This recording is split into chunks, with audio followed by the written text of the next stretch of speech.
সব নিচ্ছ? কতগুলো মিল্কমেড খাবো? এতগুলো তুমি যা পারছো সব নিচ্ছ তো?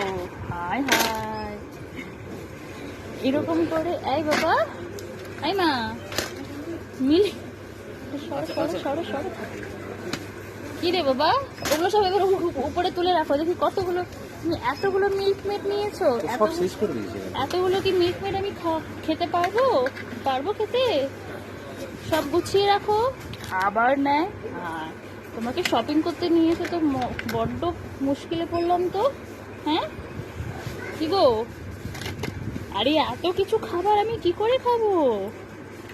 হে ভগবান, কি করছো তুমি? এই মা, তাকায় দিকে। হ্যাঁ, তোর বাবা সব গুছিয়ে গুছিয়ে রাখুক, আর তুমি হলো সব ওরকম করে। এই মাম্মা, ওরকম করো না মা, সব রেখে দাও। ওটা সাজিয়ে দাও, সাজিয়ে দাও। কি অবস্থা, তোর বাবা গুছিয়ে রাখছে আর তুই সমস্ত কিছু আবার ফেলে দিবি।